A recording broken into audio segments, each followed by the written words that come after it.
Queridos irmãos, que a paz do nosso Divino Mestre seja conosco.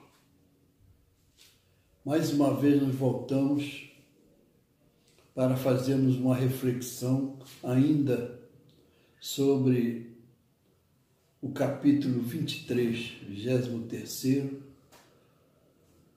as páginas luminosas do nosso querido Evangelho, os Evangelhos de Jesus, nosso Divino Mestre.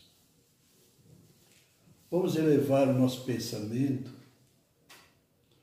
e procurarmos orar com fervor, com humildade, dedicação e profundo respeito. Vamos pedir ao Divino Mestre que nos ajude nesse momento, com as divinas claridades do seu amor sacrossanto, para que possamos discernir melhor para os nossos ensinamentos, para aprendizado nosso. Então, é necessário que façamos uma prece. Senhor Jesus, bom e amado Mestre, sustenta os teus humildes irmãos pecadores nas lutas deste mundo. Anjo bendito do Senhor, abre sobre nós as tuas brancas asas e abriga-nos do mal. Levanta os nossos espíritos à majestade do teu reino e infunde em todos os nossos sentidos a luz do teu imenso amor. Senhor, pela tua sagrada paixão, pelos teus martírios na cruz, dá a esses que ainda se acham ligados ao pesado fardo da matéria orientação perfeita no caminho da virtude, o único pelo qual podemos te encontrar. Jesus, paz a eles, misericórdia aos nossos inimigos. Bendita estrela, farol dos pecadores e dos justos, abre o teu seio divino e atrai-nos para junto dele. Lava-nos de todas as culpas,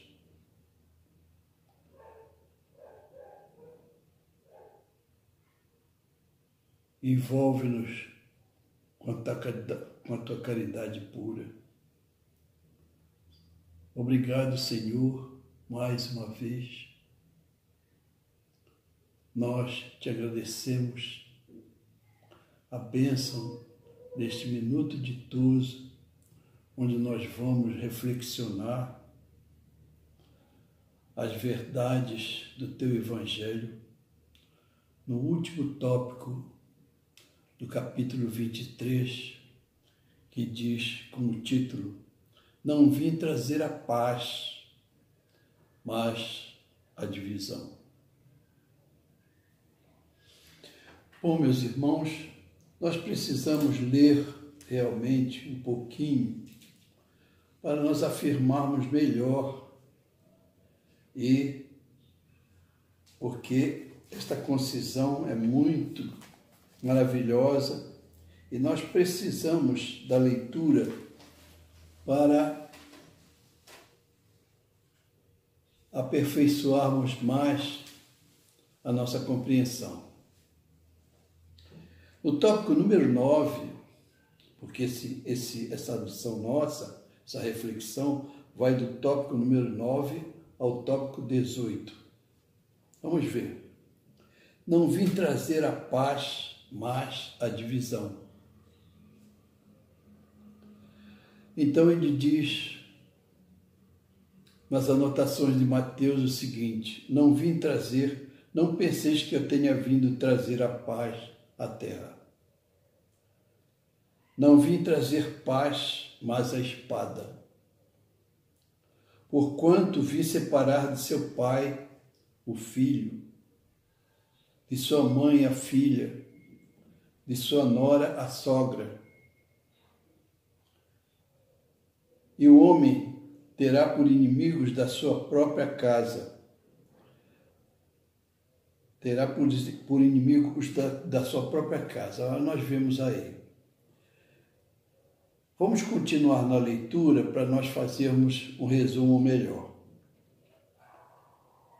No tópico 10º, diz o seguinte: vim para lançar fogo à terra. Olha lá, essa pronúncia do Divino Mestre. E o que é que desejo, senão que ela se acenda? Tenho de ser batizado com o batismo, e quanto me acho desejoso de que ele se cumpra. Tudo relativo realmente à vida do Divino Mestre, porque nós sabemos que uma doutrina como essa é como uma divina chama que se alastra para queimar as ervas daninhas dos pensamentos negativos, das inverdades, dos enganos que pregam determinadas criaturas. Então, na doutrina pagã, isso acontecia muito. Continuando, o mentor nos indica essa passagem, mais essa. O tópico 10 diz o seguinte: vim para lançar fogo à terra, e o que é que desejo, senão que ela se acenda? Tenho de ser batizado com um batismo, e como me sinto desejoso que ele se cumpra. Julgais que eu tenha vindo trazer paz à terra?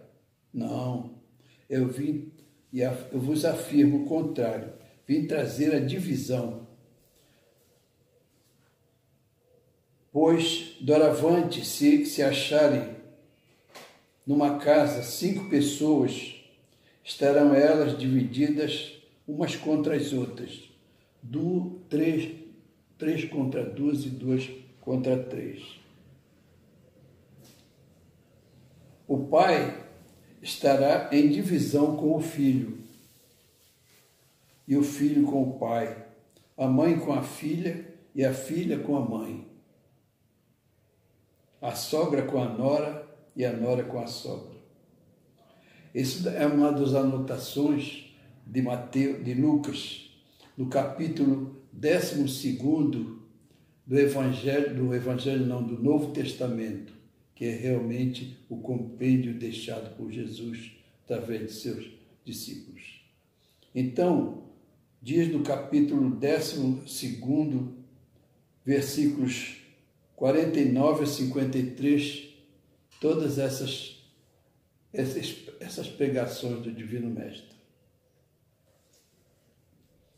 Vamos observar o que o mentor espiritual nos ensina através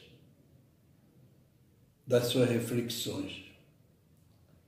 Ele fala da seguinte maneira: será possível que Jesus, a personalidade da doçura e da bondade, Jesus que não cessou de nos ensinar o amor do próximo, haja dito isso? Não vim trazer a paz, mas a espada. Vim separar o pai do filho, do esposo a esposa. Vim lançar fogo à terra e tenho pressa que ela se acenda. Essas palavras, se compreendidas ao pé da letra, traria justamente uma fala de um conquistador sanguinário e devastador. Então, ele observa que o mentor diz o seguinte: não há blasfêmia nem contradição nessas palavras. Foi Jesus mesmo que as pronunciou.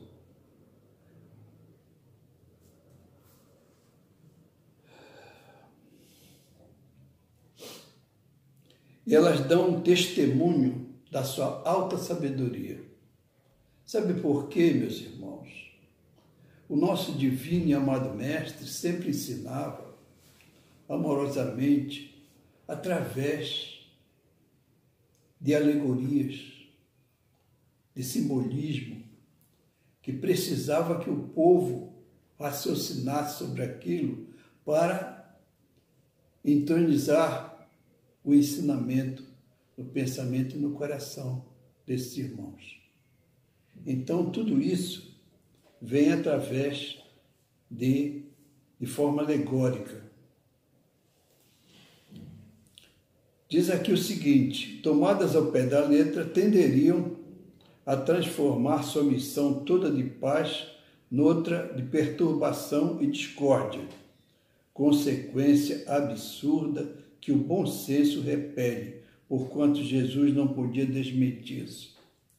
Não podia desmentir-se aquele que nos ensinou que amássemos os nossos inimigos, que perdoássemos 70 vezes 7 vezes. E deu provas disso quando na cruz infamante que nós o crucificamos, ele levantando a cabeça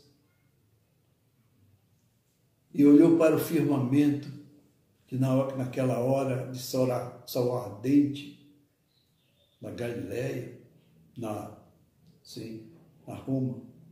Então, o que aconteceu?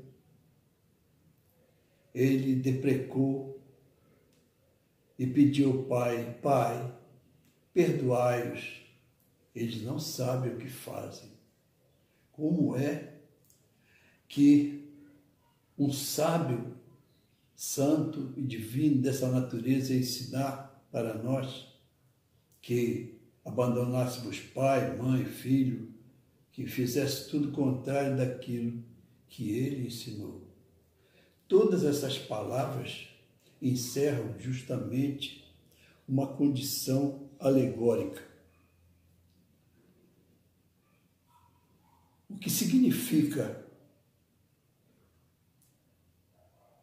que abandonar pai e mãe, ou não vim destruir, não penseis que eu tenha vindo trazer paz à terra, mas a espada. O que significa isso? Que nós, os seres humanos, na condição muito ainda aquém da perfeição, cheios de defeitos que somos, egoísmo, vaidade, inveja, orgulho, ambição de posses materiais e outras coisas mais, não compreenderíamos. Sabe por quê, meus irmãos? Quando nós estamos envolvidos pela terrível sensação do egoísmo, que é um impulso negativo e animalizado, nós não conseguimos enxergar o mais evidente direito do nosso irmão. Nós temos prova disso, muitas provas. Mas vamos continuar a reflexão trazida pelo nosso querido irmão, esse mensageiro divino de Jesus. Vamos ler mais um tópico. No tópico 12, diz o seguinte, o mentor: toda ideia nova forçosamente encontra oposição e nenhuma há que se implante sem lutas. Nós vemos na religião, na ciência, enfim, por toda parte nós vemos esse exemplo, né? Nós sabemos, pelo menos, por exemplo, através da ciência, que Galileu descobriu o movimento da Terra em volta do Sol, e que as rotações do planeta formavam dia, noite, etc. Mas quando ele foi, digamos assim, espalhar esse conhecimento, com todo respeito, nós não estamos aqui para criticar quem quer que seja. Então a igreja não aceitou, porque ela alimentava a ideia de que a Terra era o centro do universo. Nós vemos aí, meus irmãos, uma questão puramente de vaidade e também de ignorância, porque ninguém sabia disso após o ensinamento de Galileu. Nós hoje vemos que essa é verdadeira, essa condição. Então, o que acontece? A igreja protestou porque os princípios dela eram outros, os ensinamentos. Então, o que acontece? Ela obrigou Galileu, de joelhos, a desdizer tudo aquilo que ele havia descoberto. E como ele não queria realmente perder a vida, porque por causa de uma opinião, ele falou tudo o que a igreja queria. Então nós vemos aí, meus irmãos, que é uma questão de opinião, né? Então, continuando a nossa leitura, a resistência diz o seguinte, o mentor diz, a resistência é sempre proporcional à importância dos resultados previstos, porque quanto maior ela é, quer dizer, maior a ideia, mais verdadeira, também mais numerosos são os interesses que ferem. O Divino Mestre vinha ensinar uma lição para nós que mostrava a verdade através de fatos. Então, o que acontece? Como fere esses interesses, se for notoriamente falsa, se a ideia for notoriamente falsa, se a julgam isenta de consequências, ninguém se alarma, deixam passar para lá.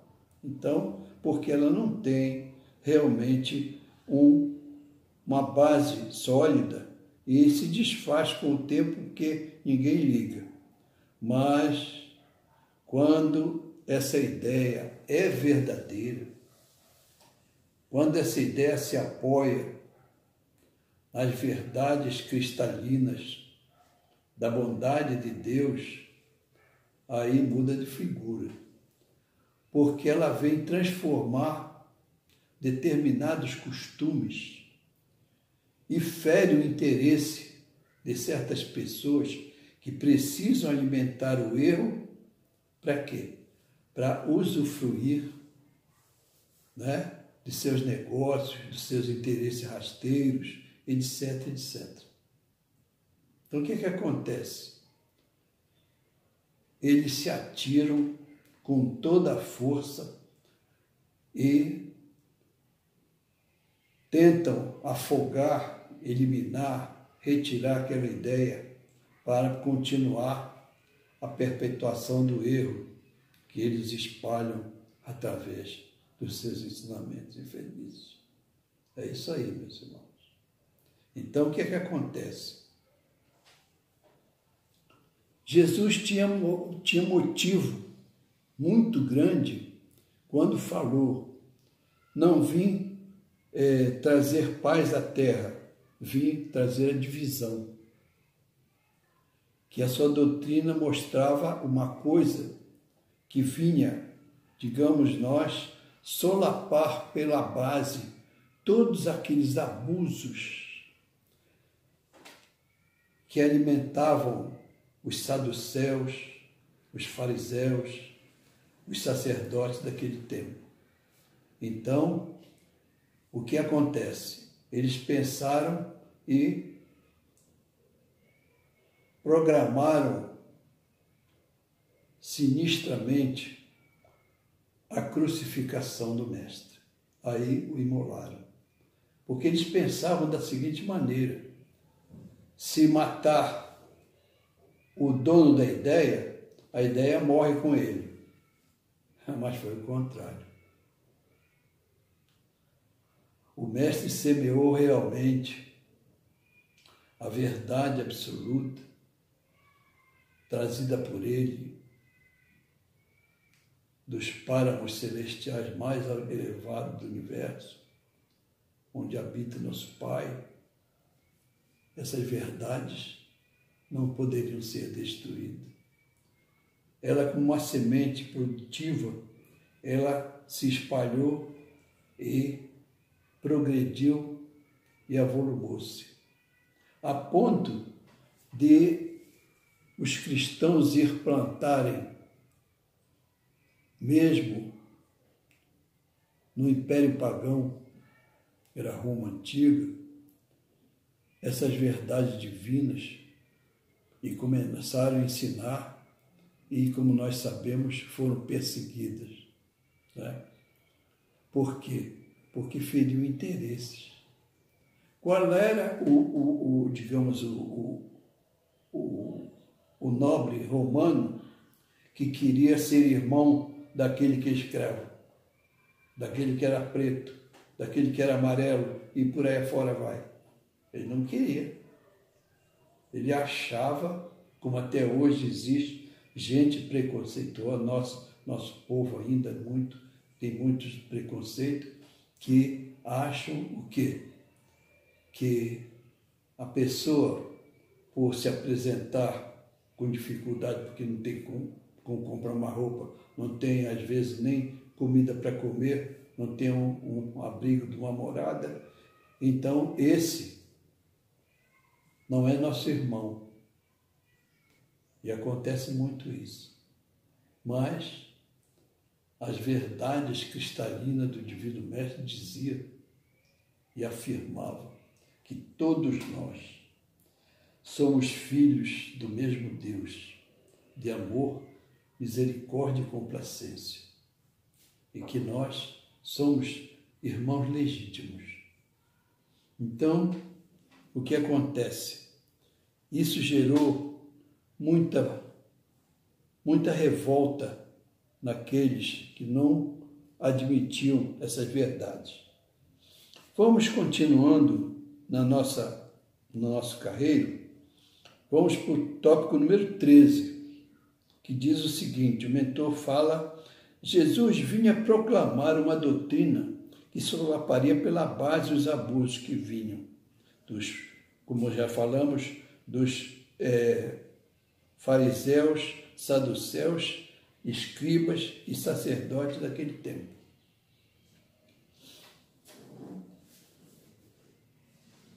Então eles fizeram isso.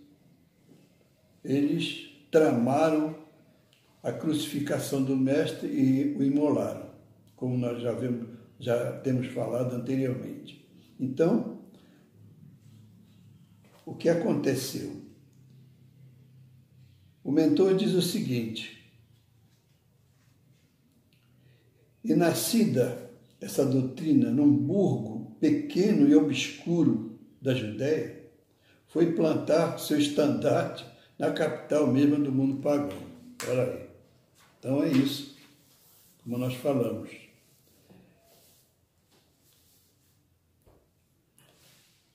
E que ele se apegava muito mais por interesse, quer dizer, os pagãos se apegavam mais por interesse do que por fé ou convicção, porque eles não tinham mais, digamos, convicção plena. O paganismo estava, digamos, em declínio. Como diz aqui no tópico 14.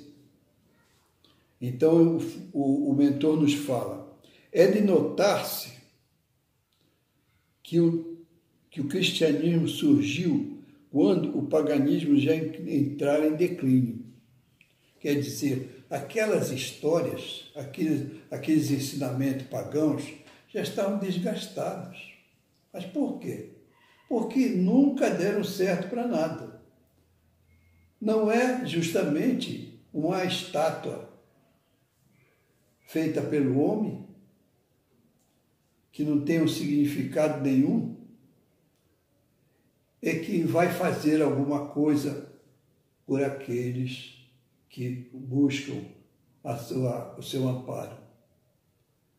Mas mesmo assim, os que se interessavam pelos lucros, pela verba, como essa seita dos judeus, eles não abriam mão disso. O romano também. E todos aqueles que tinham interesse naquela, digamos assim, eliminação da doutrina do Cristo, faziam todo mundo cerrar a fileira para acabar com ela. Então vamos para frente, vamos ver o que o nosso mentor fala. Ele fala o seguinte, mais à frente: Sócrates também não ensinara uma doutrina até certo ponto análoga à do Cristo? Certamente. Porque não prevaleceu naquela época a sua doutrina no seio de um povo dos mais inteligentes da terra? É que ainda não chegara o tempo. Ele semeou numa terra não lavrada, quer dizer, Sócrates ensinou para umas pessoas que não tinham nem esse princípio. Mas, como nós sabemos, o cristianismo foi ministrado para um povo que já tinha uma condição de crença mais acentuada no Deus único, porque o povo judeu se instruía nessas condições. O povo acreditava no Deus único, que é o nosso Pai verdadeiro. Então, o que acontece? Como na Grécia ele semeou numa terra não lavrada, o paganismo ainda não estava gasto. O que acontece? O Cristo recebeu em propício tempo a sua missão. Muito faltava, é certo, para que todos os homens da sua época estivessem à altura das ideias cristãs. É claro que até hoje, meus irmãos, nós vemos isso, essa falha da nossa parte, porque muito pouco nós nos interessamos pelas verdades espirituais. Nós esquecemos por completo que nós somos espíritos imortais. Nós somos espíritos que, depois do nosso surgimento, da nossa criação, nós não perecemos mais, não morremos, porque nós desencarnamos do corpo, mas o espírito não pode desencarnar do seu perispírito. Então é isso.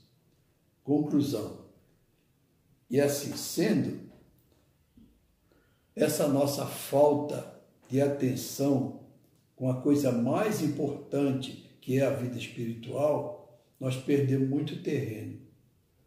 Nós não ligamos para isso. E quando vem um sofrimento, como nós estamos vendo aí, então é um verdadeiro alarme.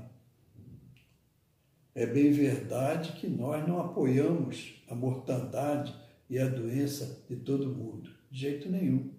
Nós gostaríamos de poder ajudar, nós precisamos, como não temos como fazer essa ajuda, nós temos que nos reunir a uma determinada hora, na nossa família, na nossa comunidade, em toda parte, reunirmos para fazermos prece, pedindo a Jesus que nos ajude, derramando a sua luz através dos anjos guardiães de todos os doentes que se encontram enfermos com esse coronavírus que é muito devastador, para que o mestre apele ao Pai, rogue ao Pai, o Supremo Senhor do Universo, que estabeleceu essas vicissitudes para nós,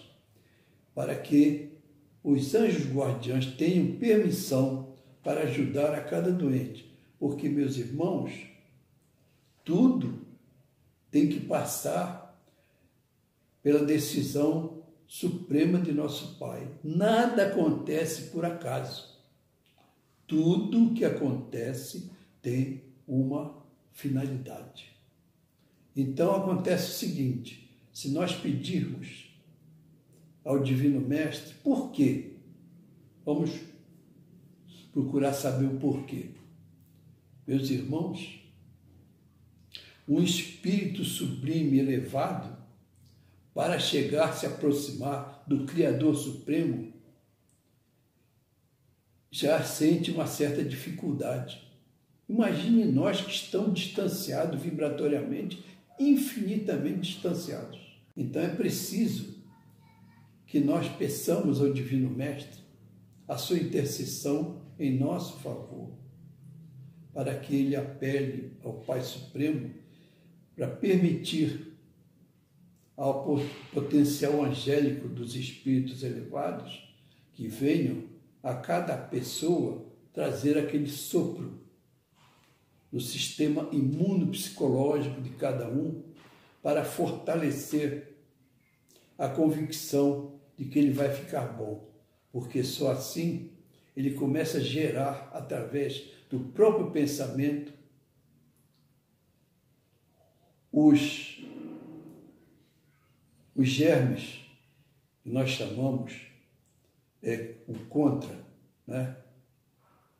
Um vírus que ataque o próprio coronavírus, outro de outra ação. Como nós chamamos, se você lembra do nome, anticorpos, para criar anticorpos. Só assim, dessa maneira, porque nós tivemos a notícia, através de um luminar da espiritualidade, o nosso amado Dr. Bezerra de Menezes, que trouxe através de Divaldo a informação de que foi semeado esse pequeno monstro para sacudir, para alertar, para acordar a consciência daqueles irmãos que se encontram muito agarrados à ideia negativa material. Ele falou o seguinte, não falou nesse termo que eu vou dizer. O pessoal estava com o dedo no gatilho para deflagrar um conflito mundial. E nós sabemos que hoje, para se deflagrar um conflito dessa natureza, tem que ser um conflito atômico. O conflito atômico é demasiadamente prejudicial ao planeta. E não só ao planeta, como também ao sistema solar. Os irmãos de elevação que administram o nosso sistema solar, como Jesus também é administrador de 5 planetas, eles veem o perigo que isso corresponde.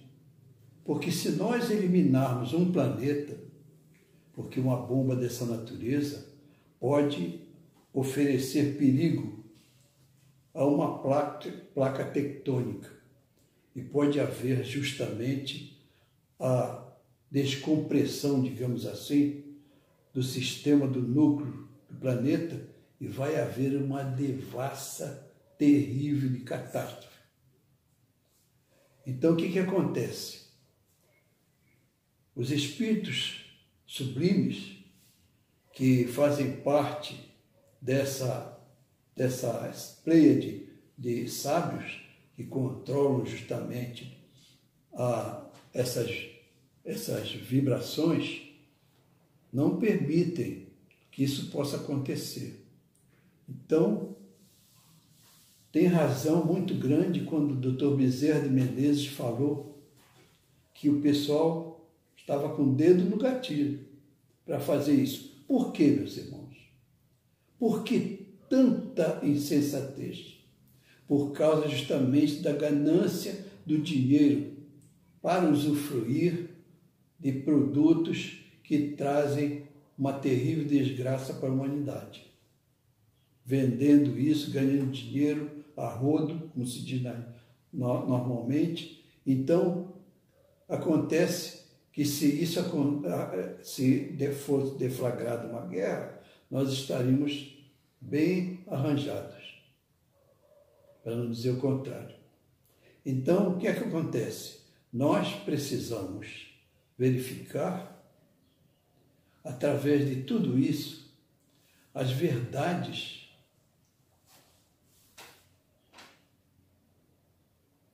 maravilhosas e axiomáticas que o Mestre falou. Então, ele nos mostra, através de todos esses comentários desses nossos irmãos, a necessidade que nós temos de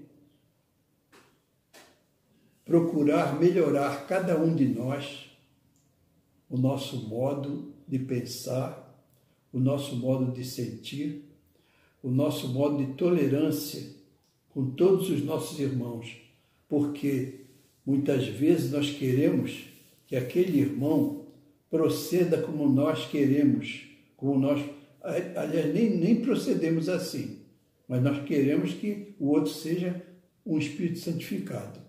Não é assim.